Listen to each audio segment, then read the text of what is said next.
Hey class, we are on week 5, and we are talking about some adolescent things and just development.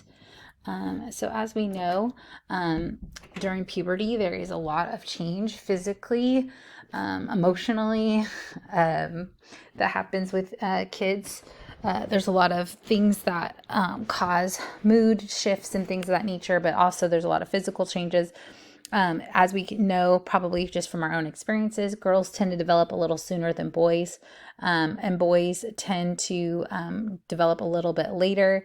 Um, Also, the brain changes quite a bit, and gray matter volume decreases, white matter increases, faster information processing happens.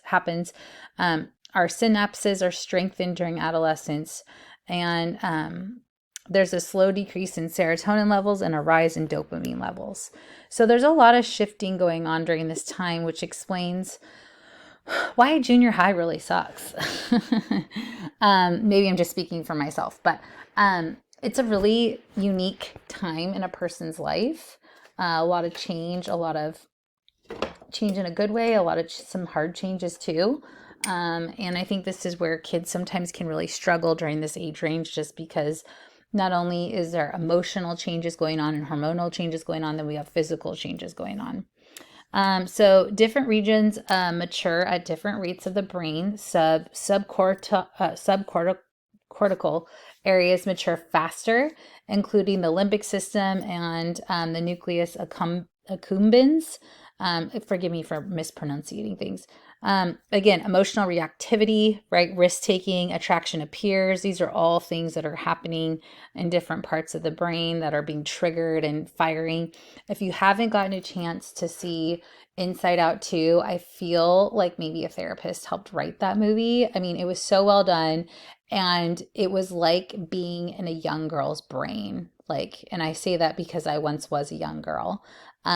So accurate, just the interpretations of feelings, the mood swings. Maybe you're a parent that has an adolescent right now, and one second you're fine, and the next second you're like, what just happened? A lot of that going on with a lot of that going on with adolescents. And it's because brains are still forming. When we think about it, like our brain is still developing for quite some time. And we see this in adolescents and their behavior.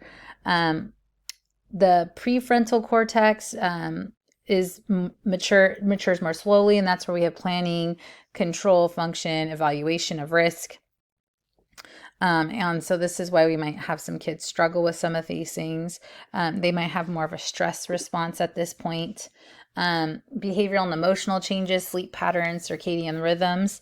They want to stay up later at night, sleep in later. And, the schools, at least in California, have tried to accommodate that by letting kids sleep in longer. But if parents don't take an assertive action with cell phones or bedtimes, yeah, they can sleep in later, but does that mean they're just going to bed later? The problem is they're not going to bed. To me, giving them more time to sleep in doesn't necessarily solve the problem. But again, the idea being that if kids went to bed at a normal time and they're getting more time in the morning, maybe they're getting more sleep, right? Hormones and other biological and environmental contributors affect mood. More emotional reactive to stimuli. So they are more reactive to people that are around them. Sometimes this is when we start seeing some signs of mental illness. Depression could be one of them, anxiety. Sometimes if there's hereditary components, some of those things may come out during this time. Just all things to be considerate of and observant of as maybe your family tree, or even as you're talking to clients and they're all of a sudden really struggling with their kids as they hit puberty and they're just seeing like really big shifts. That's where maybe medical consultation would be good to try to navigate what could be going on. There's a lot of hormonal changes, and again, some people have predisposition,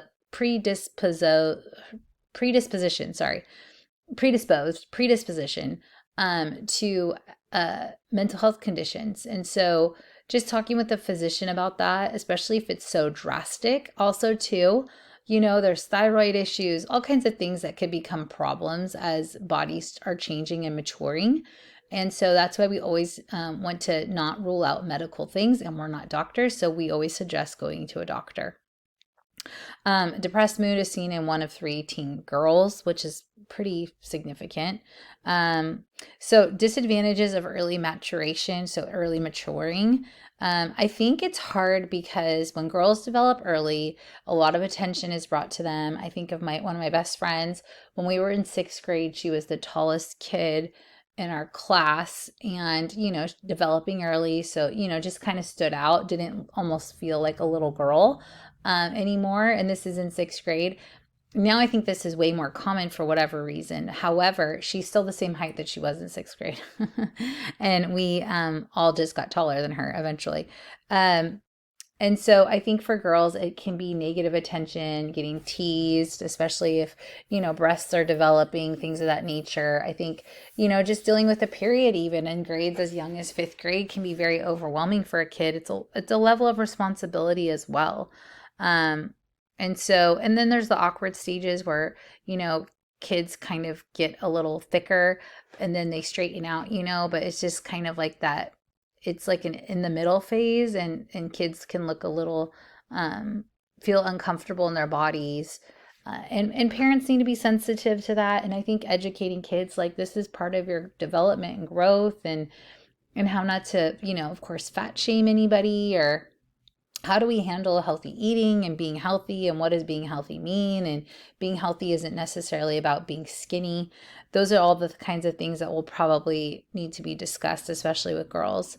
Challenges for girls during puberty: feeling less valued, body image concerns. There's differences between maybe boys and girls as far as how they're treated. Sexual debut. So, like, again, coming into oneself. It's just all those things that are very awkward and uncomfortable, and that could cause some depressed feelings, and may not have good coping strategies. And this is where we need to teach our teens, especially young teens, good coping skills, and hopefully them having quality friends, because friends really do make a difference. And if they are being influenced by people who are not the best for them, that is deeply going to affect them. And so just being aware of that as parents and who they're spending time with is important. And as clinicians, even challenging parents with who they know, I think, is important. So, and parents being invested, now with cell phones, and not to get off track on that. But, with cell phones, I think it causes parents to be very disconnected from the children's peers. I remember when I was a kid and I had to call my friends, or I called my friends, I had talked to all their parents, and I knew pretty much all their names and knew how to properly speak on the phone. My sons, like, we have a house phone that they're able to call their friends on, and they have like 0 phone social skills. So I have to teach them that. But that's just something that's changed over time now that phones are so different.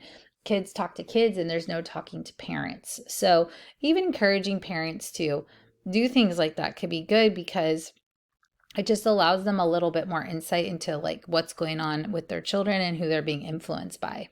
Okay. So their adrenal glands are, getting active. Sexual attraction, around age 10, then, there's an increase in sexual interest, potentially masturbation. These things are starting to happen as their bodies are changing. There's more desire. Again, very natural things, but how we handle that is how it affects children. Being able to have honest conversations about their bodies, their feelings, how their bodies are responding to certain touch, even to certain texture of clothing, and how it makes them feel. Having conversations with them about that is good. And so, even starting to educate them on sexual sex and sexual transmitted diseases and pregnancy. Again, not too young, but letting them know, like, this is what happens. 89% of high school students in U.S. are heterosexual. And evidence of genetic factors and prenatal hormones on sexual orientation. There, in high school now, there is, probably more people talking about having sex than actually are. But that is like, there's like some pressure, it's almost weird to not be sexually active. I think in certain social circles, whether it's actually true or not is a whole other thing. But those are things that are kind of happening in this phase. So again, a lot's going on. There is more problem solving that's taking place. They're having a higher level of thinking that's happening during this season. And which is exciting, right? Like they're able to construct more ideas. Their critical attitude, skepticism about justifications that often give to the status quo. They might start to have some ideas and opinions about religion, politics, and more. And it's just like they're coming into their own little people, right? They may not really see the limits to their ideas. But again, they're excited. They're developing. They're growing. All these things are new, and they have opinions about things. This is all very exciting stuff. So as we talked about, again, there's all these physical changes happening. You got the social identity part, which I think is the more dangerous part in this time. Dangerous meaning, I think friends play such a huge peer relationships play such a huge role in what happens with kids and their choices that they make. And this is where it can be very problematic. And changes in social situations can deeply affect children and how they relate to others, how they relate to their parents, how they do in school, all that stuff. So there's more emotional autonomy as kids are getting older, from like the ages of 11 to 14. So there might be more peer influences. They're looking for people maybe similar age, feelings, education status, so same grade, and things of that nature. So, 20%, studies by Steinberg and colleagues found this structure: 20% populars, jocks, moderate academics, some illicit behavior, 20% druggies, burnouts, less academic, delinquent behavior, 30% average, moderate academics, 10 to 15% ethnically defined, varied on academic concern. And this is like their social circles, and less than 5% high academic achievers, strong ties with teachers. And so this is how the crowd is reflected, kind of like the Breakfast Club, right? If you ever saw that movie ages ago. And so, these are very stereotypical, but I think kids they kind of clump together what feels comfortable for them. And I think that's where, again, when we are working with parents and families, really knowing their kids' peer circle, really seeing who's influencing them, because that might explain a lot of what's going on in the home. Again, multiple influences. You got influences maybe from sporting teams, from, youth groups, from teachers they really spend a lot of time with. We have to be conscientious of the kind of adults our kids are around. We have to be aware of the influence of even the parents of the other children. Like there's just a lot as a parent, we can't control it, but I think the more we know and understand, the better we can help support our kids. And so, we are just having to be mindful of what's going on around them. And so four college groups identified are athletic, oriented towards sports and fitness activities; social, so the more entertainment and recreation parties; scholastic, scholarly, political pursuits; and countercultural, deviant behavior patterns. Role of parents: increase in parent-child conflicts, issues of control, different ideas of rights and responsibilities. Kids think they have a lot of rights. It's kind of funny when they start talking about those things. And there might be more friction in the house. Teens become more secretive to not have as much friction or disagreement with parents, which can be problematic, right? And so, again, trying to figure out kids trying to navigate their privacy, their confidentiality, but also at the same time needing to be aware of what's going on and to keep them safe. Hard balance sometimes. And trying to allow them that space, but also understand that space could be very problematic. So sometimes we see in early adolescence there's a decline in academic motivation, factor changes in school structure and processes less conducive to meeting adolescent needs. The larger classes in schools, lecturing style, emphasis on competition, reduced parent involvement.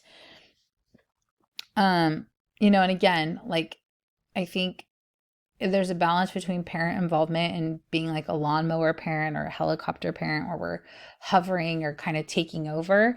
Trying to find that balance of like, we want our kids to have autonomy, but we also need to know what's going on. And so I think that's another issue with the phones is there's a level of, I feel like I'm in control because I can track you and all those things. I can have constant communication with you, but there's some level of like, is that autonomous? Are we allowing them their space or their autonomy? We survived without those things years ago. It's just a hard balance, trying to navigate that, especially as kids get more autonomous and start to drive and things of that nature. There's a lot more fear. And sometimes we feel like we're controlling more because we have these outlets, but sometimes it causes more problems. And nothing really, in a sense, allows us to be able to control anything. That's what's hard. And so we just want to make sure we're trying to get our kids prepared for adulthood too. Um, so that they're ready, because they will be adults and they need to know how to do things and need to know that they're capable. And a lot of times, some of this behavior, although not the intention, it makes kids feel like they aren't capable because they have never done it before. They haven't been allowed to do it before. So it says here that their leisure and work, link between activities sponsored by school or community and better achievement and overall adjustment. So it promotes potentially mastery of hobbies, a deterrent to binge drink or drug use based on some studies, negative effects of sports participation, more likely to use high alcohol in high school, make lower grades. Mixed results on research of paid employment for adolescents depends on the amount of work they do, may lead to increase in problem behavior, lower school achievement, less school involvement, differences noted by race and economic status. Sometimes kids have to work. Sometimes kids just want to be able to have spending money and things of that nature, or they have to work to help their family. These are real things that people experience. And so sometimes, for various reasons. And so that's where it could affect kids, as parents. That's why we have workers permits, so kids aren't working too much because their main focus should be school. But trying to find that balance, if your kid is really vying for a job, is this going to be good for them? What do we want to make sure that they're still doing or involved in, things of that nature, because it's good for them, So, and then, media. The media is very dangerous. We have to be super careful. Kids stay up all night long on TikTok and YouTube. I mean, during COVID, it was so bad. Kids were supposed to be in school, and I would have clients spending 10 hours a day on TikTok. I'm like, what are you possibly doing? Scrolling. And then they go back to a classroom setting. And they're like, I think I have ADD. I'm like, no, you were just used to like watching a different video every 15 seconds for 10 hours a day. That's your problem. We have to be very careful with media, very, very careful, because it's highly influential and dangerous, with the amount of screen time, what they're seeing, what's it causing them to think or feel. Yes, of course, they're their own people, but it can be very dangerous. And so, the amount of pornography out there, things of that nature that really affects one's brain can really alter, brain chemistry, all those kinds of things we have to be very conscientious of as parents and talk to kids about and educate them about. I get it's really entertaining to just scroll on the internet. I can get caught up doing it too, but is it good? That's the part we have to really think about. So just to challenge you, if you have young people in your life, to be talking to them about these things and screen time and how much screen time is good time, and the phones need to be put away at a certain time at night so we're not on the phone all night. Get an actual alarm clock. You don't need your phone as your alarm clock. I have different software on our phones so they shut down at certain times for the kids.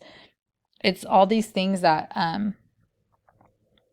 help just kind of put boundaries, and because they're not able to have their own boundaries, they're not able to make them potentially, and so we make them for them, and until they can become autonomous and realize like, this is what's good for me. Okay. I hope all this information is helpful, gives you a little bit more insight. We're almost done. We're We're rounding up things real quick, so keep your head up, and we'll be done soon. And I hope you have a great holiday.